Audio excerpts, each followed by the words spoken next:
Bom, vamos começar então. Queria agradecer a presença da plateia, a presença de todos e todas. Dizer que é um enorme prazer receber aqui a Samira Bueno. Eu coordeno atualmente o ciclo de palestras e queria muito convidá-la. E aí a Alba gentilmente me passou o contato dela. E eu estava aqui lendo o currículo da Samira e fiquei muito impressionado, assim, que a despeito de tão jovem você já produziu bastante, né? A Samira é diretora executiva do Fórum Brasileiro de Segurança Pública, que é uma ONG, acabou de se doutorar agora, né? Eu achei interessante o título da tese de doutorado, que é Trabalho Sujo ou Missão de Vida, Trabalho Sujo ou Missão de Vida, Persistência, Reprodução e Legitimidade da Letalidade na Ação da PMESP, da Polícia Militar do Estado de São Paulo. E também achei muito curioso e interessante o título da dissertação de mestrado, que é aquele chavão mais polêmico que nós conhecemos, né? A dissertação de mestrado que foi produzida em 2014 tem o título Bandido Bom é Bandido Morto. 2 pontos. A opção ideológico-institucional na política de segurança, na manutenção de padrões de atuação violentos da Polícia Militar Paulista. Portanto, a gente pode ver que há uma continuidade nos estudos, na investigação da atuação da Polícia Militar de São Paulo. E também, Samira, eu vou ler aqui, que eu acabei colando aqui um pouco do cabeçalho do Lattes. Eu vou repetir algumas coisas, mas vale a pena a gente dar uma olhada para a gente conhecer esse extenso currículo. Então, Samira Bueno é doutora em Administração Pública e Governo pela Escola de Administração de Empresa Fundação Getúlio Vargas, com estágio sanduíche no Center of Latin American Studies, da Universidade de Cambridge, mestre em Administração Pública pela mesma universidade e graduada em Ciências Sociais pela Universidade de São Paulo. É diretora executiva da ONG Fórum Brasileiro de Segurança Pública, onde atua desde 2008. Colunista da CBN no programa Cidade Segura, ganhou em 2017 o prêmio Santo Dias de Direitos Humanos da Assembleia Legislativa do Estado de São Paulo. Isso eu achei aqui bem impressionante. Foi selecionada pela publicação Forces of Change 3? Forces of Change 3? Do Escritório Regional das Nações Unidas para a Paz, o Desarmamento e o Desenvolvimento na América Latina e Caribe, como uma das 60 mulheres da América Latina que luta pelo desarmamento e cumprimento dos Objetivos do Desenvolvimento Sustentável. Pesquisadora colaboradora do Centro de Estudos em Administração Pública e Governo e do Núcleo de Estudos em Organizações e Pessoas. Eu queria agradecer muito sua presença e dizer que eu estou muito contente de poder te escutar e debater com você. Obrigada, Pedro, pela apresentação. Obrigada a todos pela presença e obrigada, Alba, pela indicação. Como o Pedro já falou, eu trabalho numa organização chamada Fórum Brasileiro de Segurança Pública. Eu não sei o quanto vocês conhecem dessa organização. É uma ONG, mas é uma ONG bastante singular no Brasil, porque ela é formada por pesquisadores e especialistas nesse campo da segurança pública, mas também por policiais. Então, metade do nosso conselho de administração são policiais e o nosso presidente é um policial. E o Fórum ele surge um pouco com essa proposta de tentar aproximar segmentos que tradicionalmente não dialogam, que é a universidade e as polícias. Então, essa tentativa de fazer com que esses dois universos dialoguem e pensem em soluções para a política pública de forma conjunta. Eu diria que eu estou no Fórum há 10 anos, então boa parte não, integralmente eu diria, porque eu comecei lá ainda como estagiária, eu estava no final da faculdade. Praticamente toda a minha produção ela foi feita um pouco com base no que eu venho fazendo na organização. E boa parte do que a gente faz lá diz respeito à produção de indicadores e informação na área da segurança pública. Eu não sei vocês estudam esse tema aqui? Todo mundo conhece minimamente? Tá. Bom, então, vocês sabem que a gente até hoje não tem um Sistema Nacional em Estatística em Segurança Pública e que produção de dados em âmbito nacional ainda é um grande desafio. Então, para quem está no Rio de Janeiro, vocês têm o ISP, que desde os anos 90 produz estatísticas. Em São Paulo, a gente também tem uma legislação que regulamenta a produção de informações desde os anos 90, mas isso ainda não acontece em âmbito nacional. Oi? Não, a gente tem uma coordenadoria que fica dentro da Secretaria de Segurança.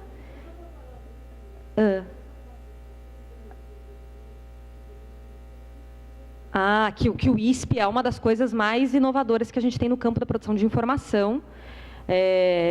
Tanto que quando a gente produz o anuário e que a gente coloca lá os dados estatísticos de todos os estados, a gente faz um estudo que a gente chama de grupos de qualidade. Por que isso? Porque ao longo a gente vai lançar agora em junho a 12ª edição do anuário. E ao longo desses 12 anos, quando a gente divulga as estatísticas, muitas vezes os estados, a imprensa faz rankings, né? Enfim, a gente acaba fazendo também. Qual que é o estado mais violento? Qual que é o menos violento? E muitas vezes os estados que registram de uma forma mais adequada, eles são punidos em detrimento daqueles que não registram e parece que têm taxas ou indicadores de criminalidade muito baixos. Então, desde o início, a gente trabalha. Hoje, quem faz esses estudos do grupo de qualidade para a gente é o professor Inácio Cano, acho que todo mundo conhece ele aqui. Então, o Inácio e o Dorian são as pessoas que trabalham muito com a gente nessa área da produção de informação. E eu diria que foi um pouco por aí que eu caí nesse universo de estudar polícia, né? Seja pela trajetória no fórum, já era um tema que eu me interessava, e eu comecei a olhar para a questão da violência policial em São Paulo. Sei que é um tema também muito estudado aqui no Rio de Janeiro. E aí o meu mestrado e o meu doutorado foi nessa discussão sobre a questão do uso da força letal pela Polícia Militar do Estado de São Paulo.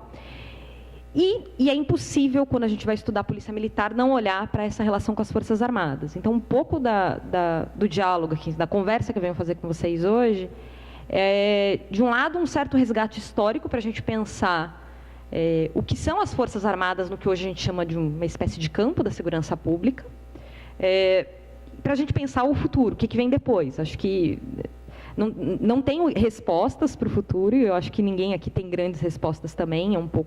Ninguém sabe muito bem o que vai acontecer ao final dessa intervenção, ninguém sabe muito bem o que vai ser do Brasil no ano que vem, mas é uma reflexão mais de fundo e mais ampla, e não necessariamente relacionada ao contexto da cidade do Rio de Janeiro ou do estado do Rio de Janeiro, mas um pouco para a gente pensar onde estiveram as Forças Armadas esse tempo todo, né? Nos últimos anos, acho que isso tem sido muito debatido, principalmente na imprensa, por conta das operações de GLO, de garantia de lei e ordem, mas, no fundo, essa é uma história que vem de muito antes, de algumas centenas de anos, em que as polícias, especialmente a Polícia Militar, foi se desenvolvendo institucionalmente, sempre muito próxima das Forças Armadas. Então, olhar para o que está acontecendo hoje no Rio de Janeiro e em outros estados também, se a gente pensar o que está acontecendo no Rio Grande do Norte, se a gente olhar para o caso do Ceará, ele necessariamente tem uma conexão direta com as opções político-institucionais que foram sendo feitas e até as opções que não foram feitas, né? Ou os temas que não foram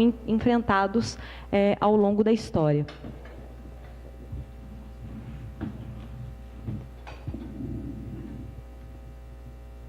Então, só para o que eu estou chamando de campo, né? Estou falando aqui toda hora do campo da segurança pública, é um pouco só para trazer a abordagem de campo organizacional que a gente tem trabalhado lá no fórum, e é um pouco também o que eu usei no meu doutorado, que é a noção desse autor, que é o Fligstein, ele chama Neil Fligstein, que tem um diálogo muito forte com os neo-institucionalistas, mas também com os interacionistas simbólicos, e também um amplo debate com Bourdieu, né? Então, olhando para o campo organizacional, pensando ordens sociais produzidas por organizações e atores que detêm diferentes tipos de habilidades e recursos disponíveis. Então, olhar para o campo como sempre algo que implica na disputa entre as organizações que fazem parte desse campo, né? O campo ele não é algo nem homogêneo, nem amorfo.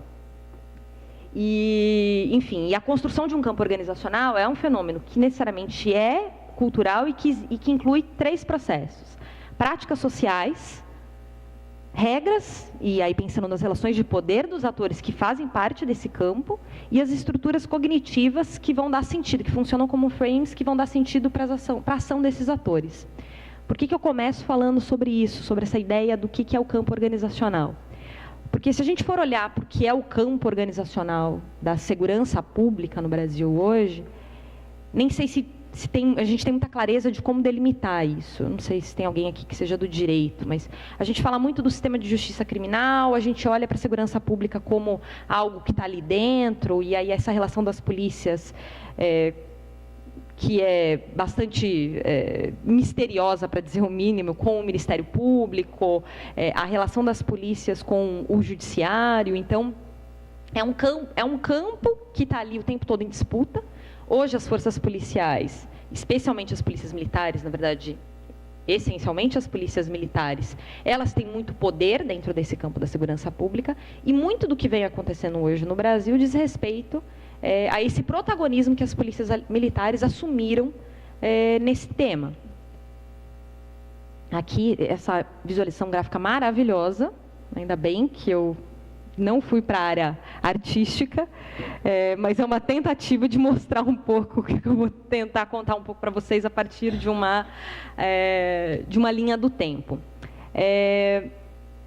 Por que eu trago isso aqui?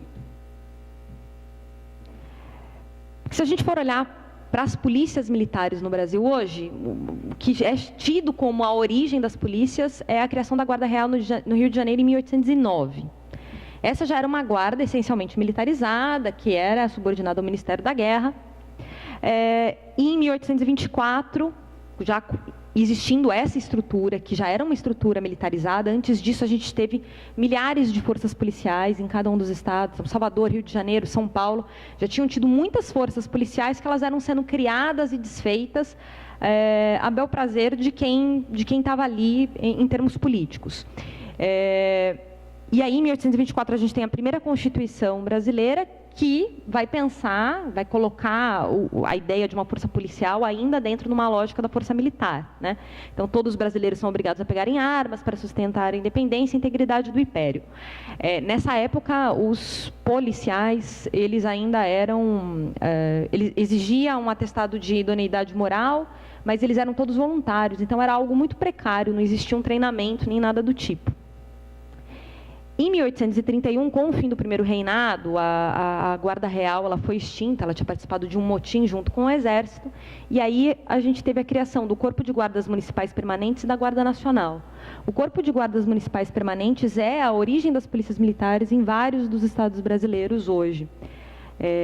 E aí sim, com uma exigência um pouco maior de profissionalização, não algo imediato, mais ou menos depois de uns 20 anos que elas já tinham sido criadas, e aí cada estado, que na época eram províncias, cada província podia criar a sua própria guarda municipal permanente. A do Rio de Janeiro, se eu não me engano, é de 1831, a de São Paulo, 1832, mas também já estruturas pensadas como mini-exércitos.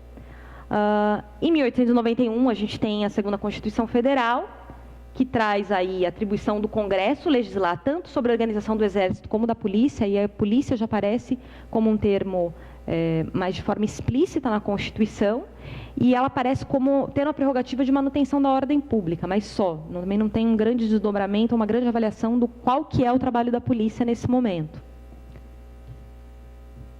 Até que a gente entra no século XX e as coisas começam a ganhar cada vez mais forma do ponto de vista militar. Por quê? Lembra que eu falei que as polícias elas vinham sendo desfeitas e criadas a qualquer momento? Pois bem, uma solução que foi encontrada na época, até porque existia essa demanda de militarização para criar os mini-exércitos, para poder garantir a ideia de ordem pública que vigorava no momento, foi uma espécie de um processo de isomorfismo com as Forças Armadas. Então, se a gente olhar ao longo do século XIX, a conformação das polícias, as práticas, e, enfim, o que existe de legislação que regulamenta a sua ação, a gente vai percebendo que tudo isso é um pouco inspirado no Exército, até como uma forma de estabilidade organizacional, né? Então, era uma forma de copiar algo que já existia, que era permanente, e aplicá-lo no âmbito local. Em 1906, a primeira missão francesa chegou ao Brasil. Primeiro, ela veio para fazer a instrução da Força Pública de São Paulo, que é a atual Polícia Militar. Alguns anos depois, ela chega para instruir o Exército, as Forças Armadas, onde ela fica 20 anos. Alguns lugares falam que é 1920, outros falam em 1918. Ela sai um período durante a guerra, no caso de São Paulo, mas depois volta. E esse é um momento em que você tem um grande investimento do ponto de vista da formação. A ideia é a profissionalização das forças policiais. É um momento, do ponto de vista político-institucional, que é muito importante. A gente tem aqui a República do Café com Leite, né, pensando em termos históricos. Por que isso? Você tinha essa grande disputa entre os estados, Minas Gerais e São Paulo especialmente, e uma necessidade de ter forças policiais muito fortes que funcionassem a serviço como uma espécie de exército. E aí, em 1930, a gente tem, né, Getúlio Vargas assume, em 1934 a gente vai ter a terceira Constituição Federal. E é aqui que a coisa começa a importar cada vez mais para o que a gente tem hoje. As polícias militares passam a ser forças reserva do Exército. Então, em 1934, isso já acontece, isso nunca vai ser desvinculado até hoje. Então, um pouco do que é hoje a Polícia Militar e as próprias Forças Armadas, elas vêm dessa Constituição, que é a terceira Constituição de 1934. Por mais que tenha um debate sobre um acirramento do processo de militarização durante a ditadura militar, isso aconteceu muito antes. Então, reservas do Exército e as Forças Armadas, então, como instituições nacionais permanentes, essencialmente obedientes aos seus superiores hierárquicos. Alguns anos depois, 2 anos depois, na verdade, a gente tem o Decreto-Lei 192, de 1936, que, na verdade, reforça a vinculação das polícias às Forças Armadas. É algo que já está no texto de 1934, mas é reforçado em 1936, com uma regulamentação da polícia.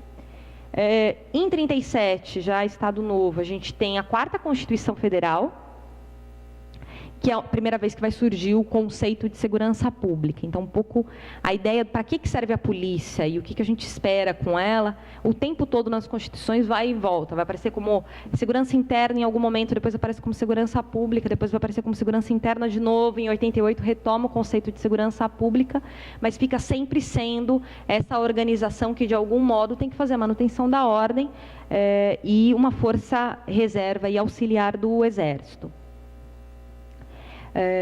Em 1946, a gente tem a 5ª Constituição, e aí elas são, né, novamente reiteradas como responsáveis pela segurança interna e força auxiliar reserva do Exército. Em 64, a gente tem o golpe militar.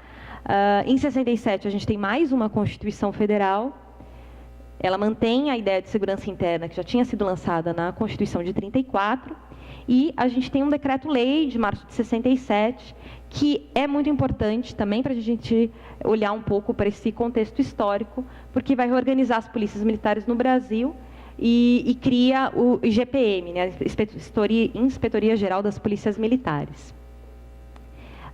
Em 1969, o Decreto-Lei 667 vai atribuir exclusivamente às polícias militares o policiamento ostensivo e fardado e proíbe, então, que outras forças policiais sejam criadas. Então, hoje, para a gente criar uma nova força policial, só mexendo na Constituição Federal, tanto isso é verdade que a própria Força Nacional ela não é considerada uma polícia. Né? A Força Nacional é uma espécie de uma polícia, mas que reúne membros das polícias estaduais subordinadas ao governo federal. Ela não consta constitucionalmente como uma força policial. Em 1970, a gente tem a criação formal, então, né, institui a Polícia Militar com o Decreto-Lei 217, e no mesmo ano a gente tem um decreto-lei que vai regulamentar os códigos disciplinares das polícias militares, também muito inspirados no modelo do Exército. Isso já tinha sido feito antes, isso é formalizado em 1970. Então, esse nosso longo histórico e relação com as Forças Armadas. E aí, né, tudo isso para chegar agora, em 88, com a 7ª Constituição, a que está vigente. E aí eu acho que é a partir daí que o ponto fica crucial para a gente fazer esse debate hoje. Em 1988, com a 7ª Constituição Federal, acho que a gente avançou muito numa agenda de direitos no Brasil, mas no campo da segurança pública é uma agenda que pouco avançou, né? Até por conta do lobby das Forças Armadas, elas foram muito fortes durante a Constituinte. A segurança pública ela é tratada apenas num artigo, ela aparece no artigo 5º como um direito social e vai aparecer no artigo 144, falando segurança pública, dever do Estado, direito e responsabilidade de todos e é exercido por essas organizações. Isso nunca foi regulamentado, né? Então, se a gente tem, por exemplo, na área da saúde, o Sistema Único de Saúde, e na própria área de educação e na assistência social, políticas públicas que funcionam enquanto sistemas, com uma atribuição clara de cada ente federativo, com mecanismos de repasses de recursos, muitas vezes com vinculação, né, por fundos que estabelecem mínimos constitucionais para você gastar com cada área da política pública. No caso da segurança pública, isso não aconteceu, né? Não foi um tema que a gente enfrentou naquele momento e, na verdade, as coisas continuaram como elas eram antes. A gente tem uma nova Carta Constitucional, reinaugura-se formalmente a democracia no Brasil, mas no ponto de vista da legislação que regulamenta o trabalho das polícias, as coisas mudam muito pouco.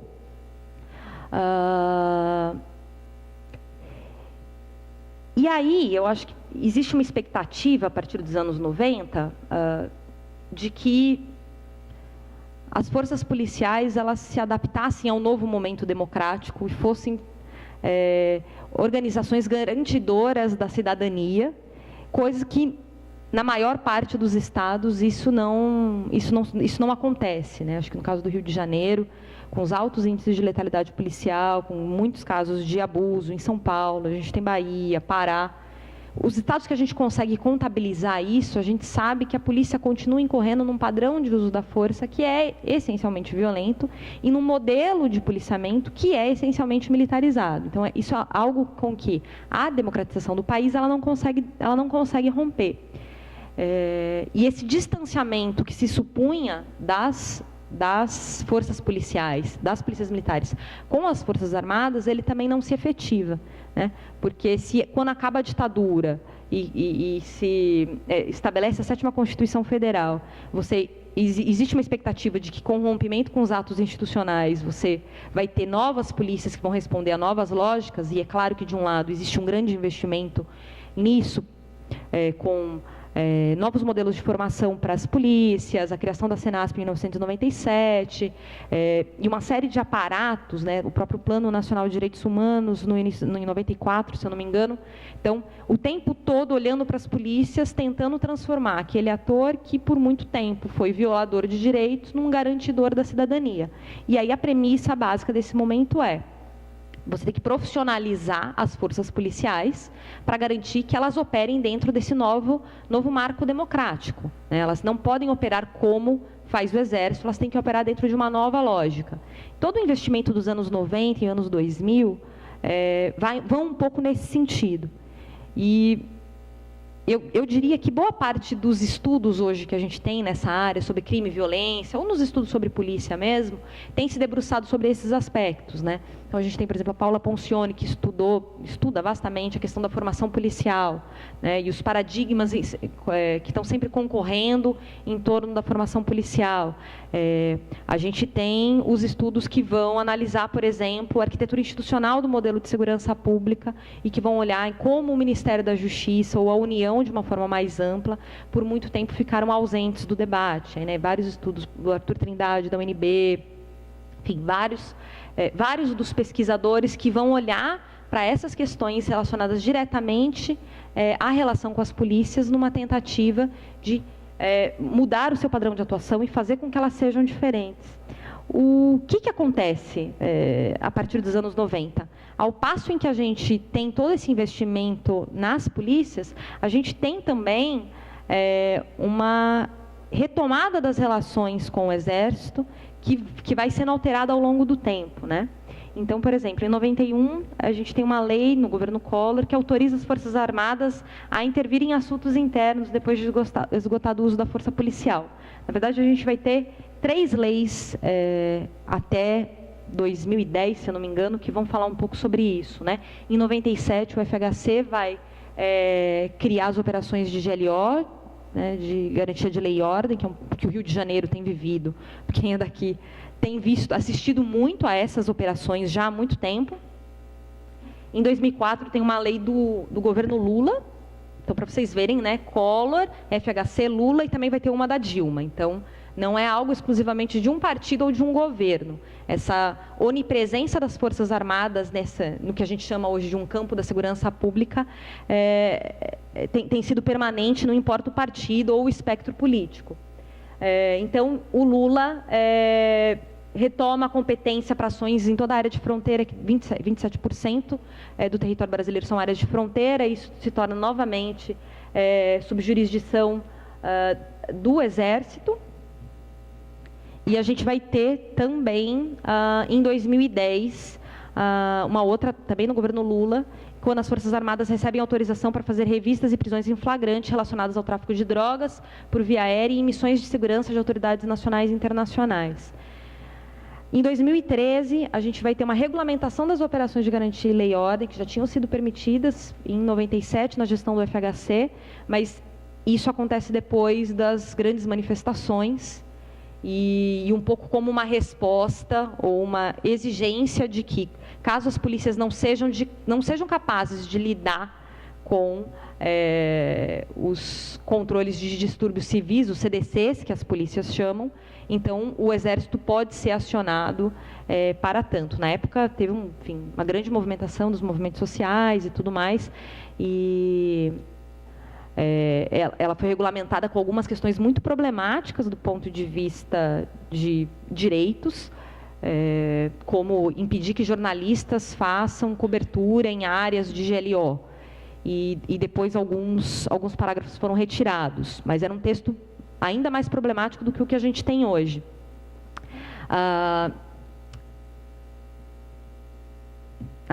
Em 2017, a gente também teve uma lei, que acho que está muito em debate agora, até por conta da intervenção, que transfere para a Justiça Militar o julgamento de membros das Forças Armadas, que cometerem qualquer tipo de crime, em especial o crime contra a vida, para que sejam julgados apenas pela Justiça Militar. No caso das polícias militares, isso já tinha sido alterado com a Lei Hélio Bicudo, em 96, se eu não me engano. Isso. Em 96, a gente teve a Lei Hélio Bicudo, que transferiu para a Justiça Comum todos os crimes que houvesse dolo cometidos por policiais militares, ou seja, os autos de resistência. Então, o policial matou alguém no exercício da função, teoricamente, desde 96, ia para a Justiça Comum. O que acontece quando vem essa lei de 2017, que transfere para a Justiça Militar o julgamento de militares? O Conselho Nacional de Comandantes Gerais emite uma portaria, eles fazem um estudo aprofundado, vocês vão ver aí, fala um pouquinho no texto, considerando a nova legislação que regulamenta a punição de membros do Exército, eles entendem que isso se aplica também aos policiais militares, porque eles são força auxiliar e reserva do Exército, e eles são militares, e logo existe uma recomendação, isso está sendo âmbito de disputa, então em cada estado isso acontece de uma forma diferente, tá, gente? Isso aqui é o Colégio Nacional de Comandantes Gerais das Polícias Militares. Eles soltam uma recomendação para que os comandantes gerais recomendem que os militares em serviço ou em razão da função que praticarem qualquer crime previsto na Lei Penal Militar deve ser imediatamente apresentado à autoridade da Polícia Judiciária Militar competente com circunscrição na área. Aqui, ó. Uma vez que a atribuição para sua apuração é exclusiva da autoridade de Polícia Judiciária Militar. Ou seja, traduzindo em miúdos, existe uma recomendação em 2017 do Colégio Nacional de Comandantes Gerais para que, nos casos de resistência, ao invés dos policiais se apresentarem à Polícia Judiciária, uma delegacia de polícia, eles sejam apresentados à autoridade da Justiça Militar, de modo que a investigação seja feita pela própria Polícia Militar e o julgamento seja feito no âmbito da Justiça Militar. Em São Paulo, isso não está acontecendo. A Polícia Civil enfim, fez um grande escândalo quando isso foi liberado, mas em Sergipe, por exemplo, eu sei que isso está funcionando dessa forma. Então, eu não sei como acontece no Rio de Janeiro, me parece que a Polícia Civil ainda tem ficado com esses casos,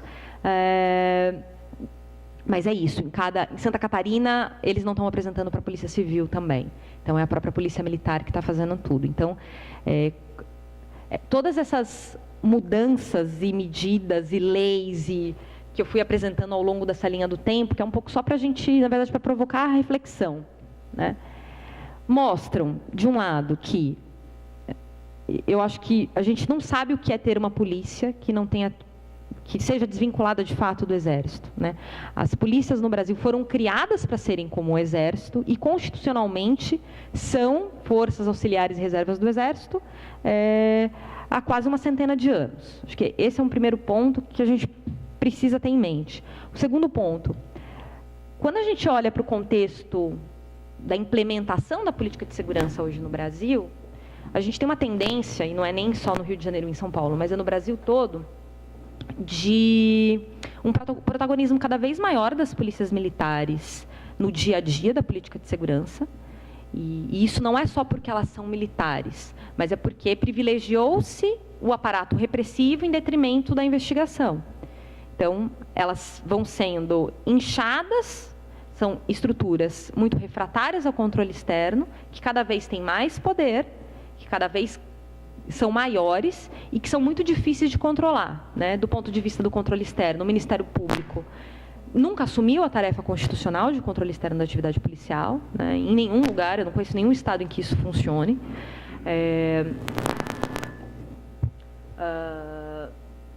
Do ponto de vista do controle interno, a gente sabe muito pouco sobre o que acontece com as corregedorias de polícia, ou como esses casos de desvios, enfim.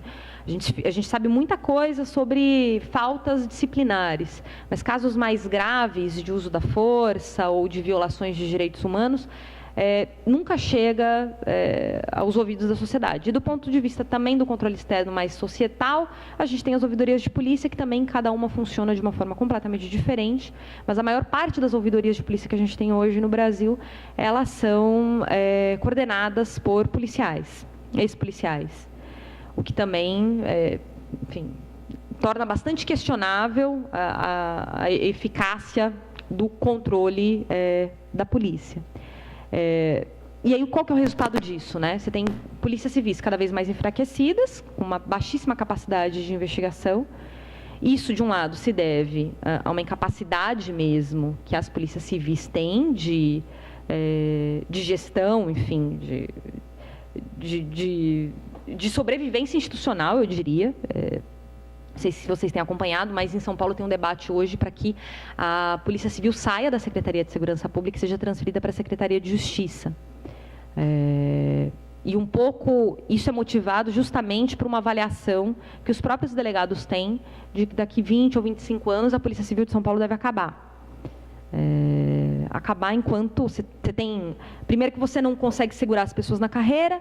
Segundo, que a Polícia Militar acaba cada vez mais assumindo tarefas que antes cabiam à Polícia Civil, e hoje a gente tem um grande debate, que é o ciclo completo, né? A possibilidade da Polícia Militar poder fazer o termo circunstanciado, que seria um passo em direção a uma polícia de ciclo completo, porque a gente tem duas polícias que dividem, cada uma faz uma parte da tarefa da política de segurança pública, é uma jabuticaba brasileira. Todo mundo fala que o único jeito de você resolver isso do ponto de vista teórico, você ter polícia de ciclo completo, boa parte do debate sobre segurança pública está em torno do ciclo completo, e agora que esse debate avançou sobre o ciclo completo de fato é algo que tornaria a política pública mais funcional, percebeu-se que o ciclo completo significa dar ainda mais poder para as polícias militares, que elas vão poder fazer investigação de vários tipos de delitos, e que isso tende a enfraquecer ainda mais a Polícia Civil. A gente tem hoje, se a gente olhar para o sistema penitenciário, a maior parte das prisões são prisões em flagrante, né, resultado da ação da Polícia Militar, e aí tem toda uma discussão sobre a seletividade da polícia.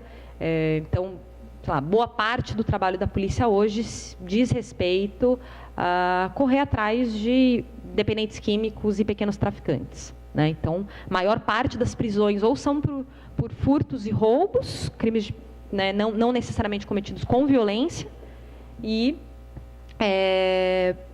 por tráfico de drogas, né? Quase um pouquinho mais de um terço hoje das pessoas presas no Brasil cumprem pena por tráfico de drogas, o que é um resultado dessas prisões em flagrante. Então, não são, infelizmente, resultado de investigações e que, enfim, que estão prendendo grandes criminosos.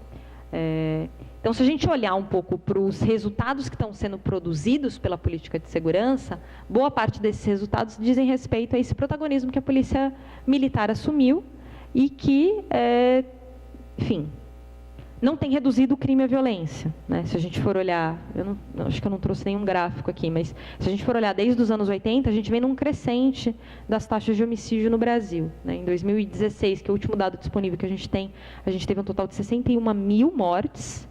A gente chama de mortes violentas intencionais, então é uma soma dos homicídios dolosos, latrocínios, lesões corporais seguidas de morte, as mortes provocadas por policiais e os homicídios de policiais. Então, se a gente olhar para todos os assassinatos do território, isso vem crescendo. Em 2017, tem um novo crescimento, a gente está para divulgar o anuário, mas cresceu de novo.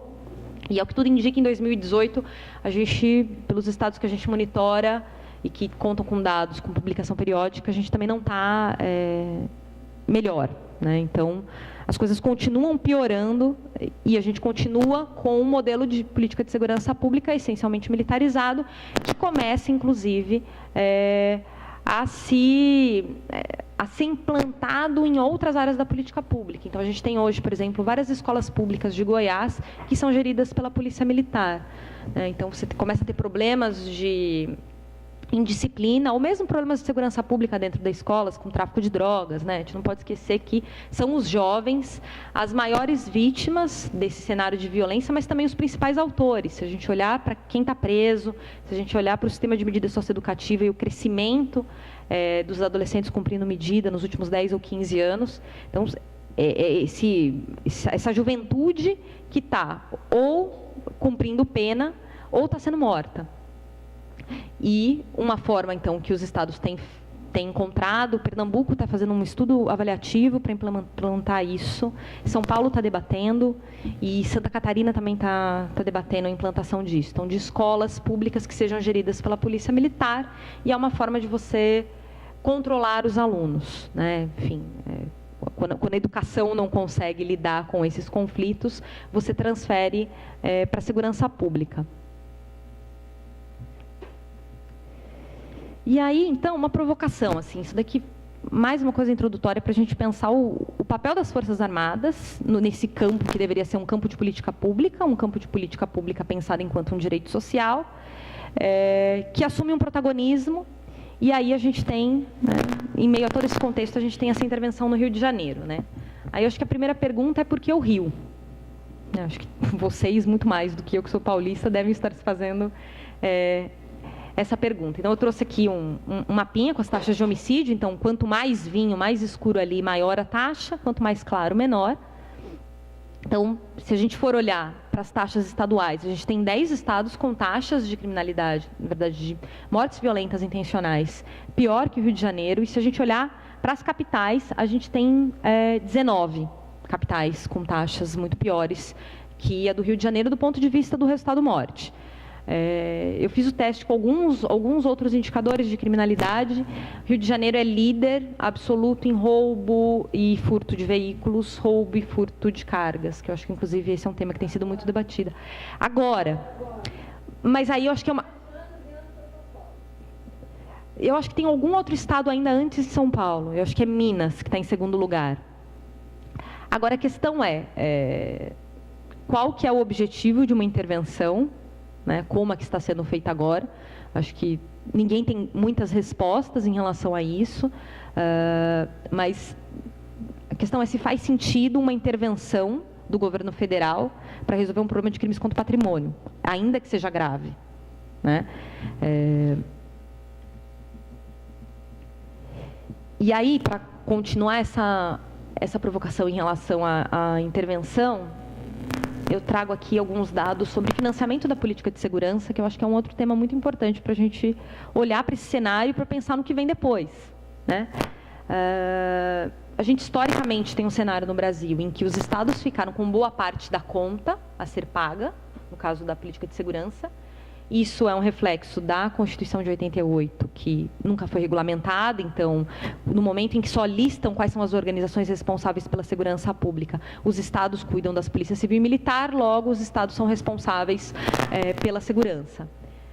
Acho que esse debate ele vem mudando na última década, né? Já existe uma discussão sobre o que os municípios podem fazer nessa área, existe acho que uma conscientização dos gestores, especialmente os gestores municipais, de que o município é o locus para políticas de prevenção, é o município, né? O crime acontece no território, então existem muitas ações que a prefeitura pode fazer, tanto do ponto de vista da prevenção, quanto do ponto de vista da zeladoria urbana, que podem funcionar para prevenir crime. E se a gente for olhar, por exemplo, os gastos, a gente pega a curva desde 2000 até 2016, a gente vê que os municípios tiveram um aumento de mais de 100% nos gastos de segurança pública. Mas quando a gente olha o total, a gente vê que ainda são os estados, né, dos 81 bi que foram gastos com segurança pública em 2016, 67 bi foram os estados. E aí, quando eu falo dos estados, eu estou falando basicamente de folha de pagamento. Tá? Aqui não tem previdência aí dentro, a gente tira, mas é basicamente financiamento da máquina, Polícia Civil e Polícia Militar. Capacidade de investimento quase nula. Os municípios aí com esse 5,12, ainda muito tímido, e a União com 8 bi na área da segurança pública. E aí, enfim, acho que a maior crítica é a União com essa atuação super tímida nessa área. E quando a gente vai olhar com o que a União gasta, a coisa fica um pouco pior, né? Porque a gente tem aqui 43,6% do gasto da União com política de segurança indo para a Polícia Federal, 27% para a Polícia Rodoviária Federal e 10% é o financiamento da máquina do Ministério da Justiça, né? Bom, se a gente for olhar para o que a gente tem de fundo que vai transferir recursos para o financiamento da política de segurança, o Fundo Nacional de Segurança Pública é esse aqui, que aparece com 2,4%. Então, a gente está falando de um pouco mais de 300 milhões que a União está gastando com política de segurança pública, porque de todo esse montante, a maior parte... tem tudo, né? Aqui está o Fundo Nacional Antidrogas, o Fundo Penitenciário Nacional. Esse ano ele ainda está, o FUNPEN, ele está super... Oi? 2016, desculpa. 2016. Ele reflete aquela coluna ali, tá? Com os gastos da União. Então, o Fundo Penitenciário Nacional, em 2016, ele tem 1 bi. Então, ele tem bastante dinheiro por conta do descontingenciamento que o STF fez. Então, na verdade, esse valor está até, eu diria que supervalorizado do ponto de vista do FUNPEN. A FUNAI, e aí a gente tem todos os outros, né? O Arquivo Nacional e mais uma série de outras estruturas que estão dentro do Ministério, que estão em outros, que é aquele 1%.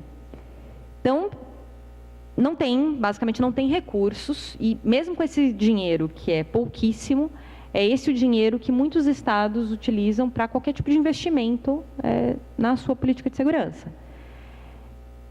Esse é o dado de 2016, a gente divulgou esse dado no final do ano passado, e aí eu trouxe aqui uma notícia que saiu recentemente no Valor Econômico, em que tinha sido anunciado que teria uma verba de 1,2 bi para a segurança no Rio de Janeiro por conta da intervenção. Então, coloquei essas duas coisas lado a lado até como uma provocação, né? Porque a chance disso aqui, na verdade, já desencadeou, mas ainda não está na imprensa, gerar uma grande crise federativa é enorme, né? Eu mostrei lá que tinham pelo menos 10 estados com indicador de mortes muito pior que o do Rio de Janeiro. Se eu sou governador de um estado que tem uma taxa de homicídio de 60, 70 por grupo de 100 mil, a minha demanda para o governo federal vai ser: por que você está dando R$1 bilhão para o estado do Rio de Janeiro e não está me mandando nada? Para tudo. É a vitrine. Então, assim, isso na verdade já iniciou uma grande crise. Alguma coisa saiu na imprensa em relação ao Ceará, nesse mesmo período, acho que foi na mesma semana que ele tinha anunciado esse 1 bi, aconteceu uma grande chacina no Ceará. A gente está está vivendo uma enorme crise nessa área, dentro do sistema penitenciário. Tem 2 anos que a gente vem assistindo decapitações, fugas. Agora, recentemente, teve um episódio em que, não sei se vocês receberam um vídeo, um helicóptero, tem uma fuga num presídio, o helicóptero começa a dar tiro nas pessoas que estão fugindo, né, nos presos. Tudo um pouco reflexo dessa expansão do crime organizado e das disputas que vão sendo travadas. Então, os estados do Norte e do Nordeste já têm suas próprias facções, e aí, no momento que as facções do Sudeste chegam para tentar colonizar, os conflitos aparecem. Então, a gente tem aqui quase que um conflito distributivo mesmo. Então, o que você prioriza do ponto de vista da política pública, né? Isso sem contar que a gente não tem muita clareza do que é a intervenção, quais são as metas, quais são os resultados a serem perseguidos.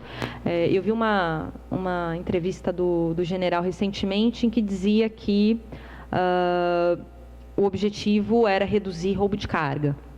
Não sei se teve alguma outra depois disso. Aí ontem tinha alguma fala dele no G1 falando que tinha sido divulgados os indicadores, né, não teve melhora, e dizendo que não necessariamente o papel das Forças Armadas é reduzir os indicadores de criminalidade, mas garantir a ordem, né? Então, acho que um pouco essa coisa da garantia da ordem é algo que aparece o tempo todo, inclusive nas próprias constituições federais, né, como a gente foi vendo ao longo do tempo. O tempo todo, a missão da polícia é a garantia da ordem. Ela vai sendo formada a partir dessas relações com as Forças Armadas para garantir a ordem. Aí, no momento em que se percebe que a polícia ela não é capaz de garantir a ordem sozinha, você vai alterando a legislação para dar margem para que o Exército possa apoiar esse processo de garantir a ordem, e até agora a gente não tem muita clareza do que isso significa, né? Mas a provocação que fica para o futuro, pensando em todo esse histórico de 200 anos de relação com o Exército, tem a intervenção. Se ela dá certo, outros estados vão querer. E se ela não dá? O que vem depois?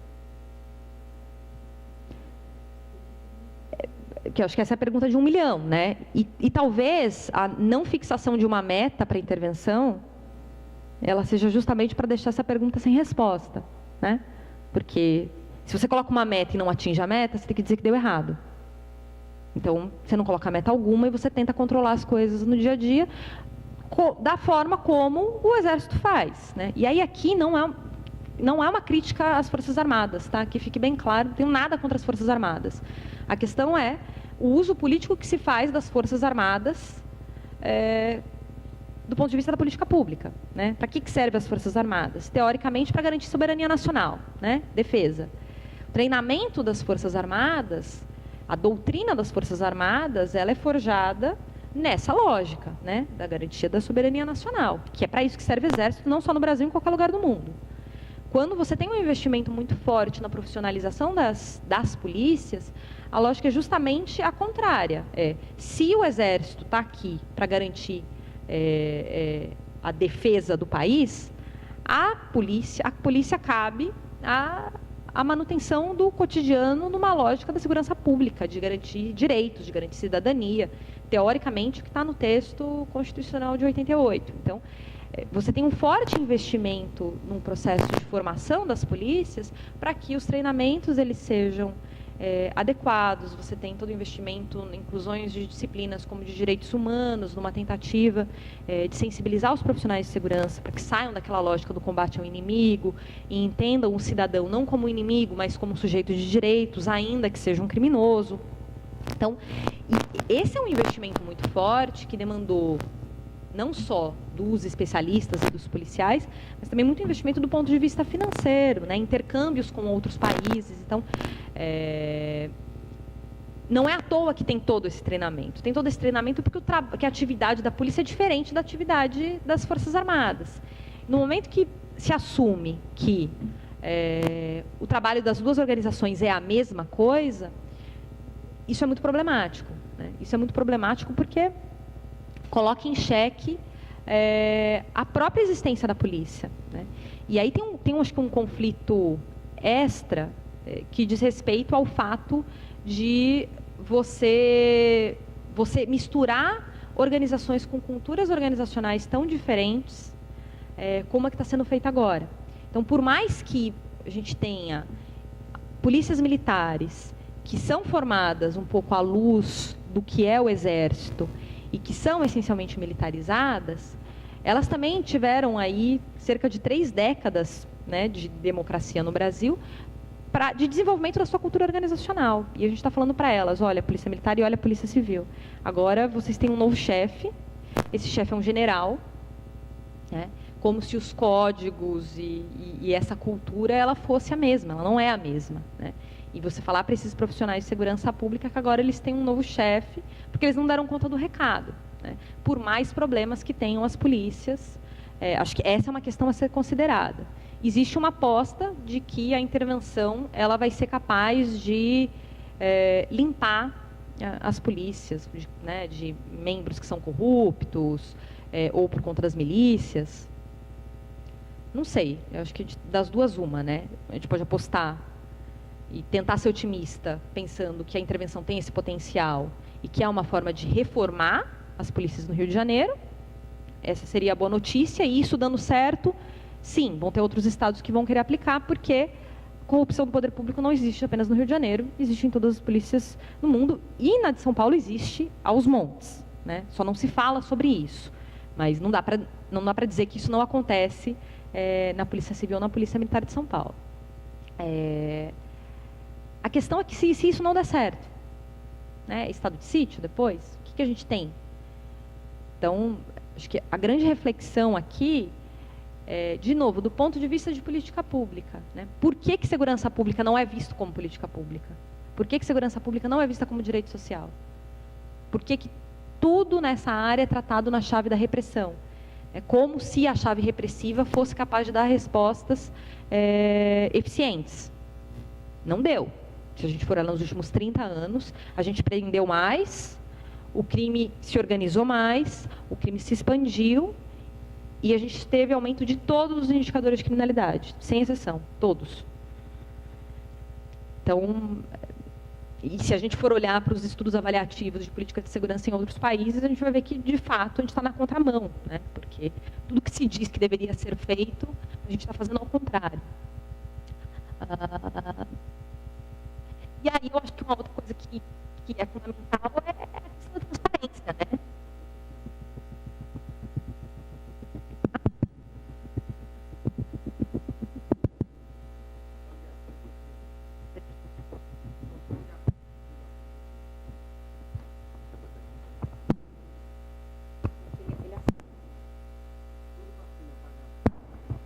Oi, 1, 2. E eu acho que o último ponto é a questão da transparência, né? Que é um outro tema que nas políticas de segurança a gente tem tanta dificuldade, que é o tema da participação social, que é o da prestação de contas, que é saber qual que é o mandato dessas organizações, o que elas estão fazendo, quais números elas produzem, sejam positivos ou negativos, né? Então, acho que vem também de uma tradição dessa área, até por conta dessa vinculação com o Exército, essa coisa do sigilo. Não existia até hoje um sistema nacional nessa área de estatísticas. Eu acho que também é um pouco reflexo disso.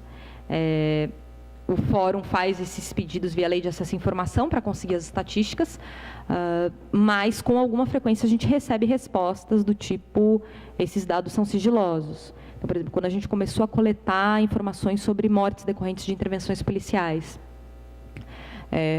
até hoje tem alguns estados que, enfim, que não dá para dizer que aquele dado ele é real, porque a gente sabe que é um dado muito ruim, a gente sabe que se a gente pedir para a Polícia Civil, para a Polícia Militar, para a Secretaria de Segurança Pública o mesmo dado da Polícia Militar, a gente vai receber 3 dados diferentes. Então, essa coisa dessa cultura do sigilo é algo que a gente também não conseguiu romper. Então, acho que é isso, assim, era mais uma provocação, né, o futuro, quais são as consequências para esse campo. Acho que muito do debate tem sido que a intervenção ela pode ser um rompimento com algum tipo de lógica ou com uma desvalorização do trabalho da polícia, mas eu acho que, na verdade, a intervenção é mais um episódio de um certo caráter cíclico que a gente tem nessa área, né? Historicamente, existe essa relação muito próxima das Forças Armadas, isso é algo que a gente nunca conseguiu romper, talvez seja um momento mais explícito, até porque a gente está dando a chefia de uma política toda para um general, então, nesse sentido, acho que é uma espécie de conjuntura crítica, então, é um momento de mudanças, e o que eu acho que é mais perigoso é que esse momento de mudanças, na verdade, esse momento de mudanças que a gente vem sofrendo nos últimos anos, até por conta de toda essa crise política e institucional, acabou abrindo a porteira para que várias outras ações translocadas sejam propostas. Então, a própria transferência da Polícia Civil para a Secretaria de Justiça em São Paulo seria decretar o fim de qualquer possibilidade de integração no trabalho das duas polícias. O governador recuou, mas isso agora está como um projeto de lei para ser votado na Assembleia Legislativa. Enfim, e a gente sabe também que muito desse propósito é para os delegados pedirem equiparação salarial com o judiciário, e aí entra numa série de brigas, de disputas corporativistas, e a gente não sabe... e o cidadão? Né? Como é que a gente, então, tem uma polícia melhor que respeite direitos, que tenha os seus direitos respeitados? Né? A gente também não pode ignorar que o Brasil aqui se tem notícia, porque a gente não consegue comparar com todos os estados, mas é que se tem notícia o país em que mais profissionais de segurança pública são assassinados. Né? Então, essa é uma outra coisa de um contexto brasileiro que não acontece em outros lugares. Né? De um criminoso simplesmente atirar num policial, de uma forma ostensiva, como isso acontece. Né? Isso tem sido muito visto no Rio de Janeiro. A gente não tem investigações sobre esses casos, então a gente não consegue saber o que é aquele policial que ele foi exterminado porque ele é policial, ou aquele policial que está metido, está corrompido, estava metido com corrupção e foi executado porque tinha envolvimento com crime. Assim como a gente não sabe, quando a gente olha para a letalidade da polícia, quais são os casos de uso da força legítimo. Então, o policial precisou fazer uso da arma de fogo para se proteger, para proteger um terceiro, ou aqueles casos que são execuções. Né? Boa parte dos casos que vêm a público, que a imprensa acompanha, a gente sabe que são execuções. A minha impressão, né, tentando ser um pouco profeta, a letalidade da polícia vai subir, está subindo, vai subir um pouco mais, inclusive em outros estados. Não sei se vai ser possível interromper os assassinatos de policiais, até porque não tem nenhum tipo de política sendo implementada para evitar isso. E a tendência se a gente seguir por esse caminho com a intervenção, a probabilidade disso ficar uma caixa preta e cada vez a gente ter menos informações sobre o assunto, ela é grande. Então, a questão é como contornar uma situação como essa, né? Quando é um tipo de política pública na qual a gente acaba ficando muito refém, né? Ela é absolutamente top-down, não tem participação social nenhuma no processo decisório. Então, quem decide está lá em cima. Então, é uma provocação para fazer esse diálogo com vocês do e agora, sem querer ser muito pessimista, mas com essa dificuldade de não ser até por olhar para a história, até por olhar que talvez a gente tenha dado alguns passos atrás e a gente vai viver de novo alguns momentos com políticas essencialmente militarizadas, e a gente nunca sabe muito bem o que vai ser o resultado disso, vídeo que está acontecendo com o México, né? Que fez essa opção e não rompeu com ela até agora. Então é isso. Obrigada.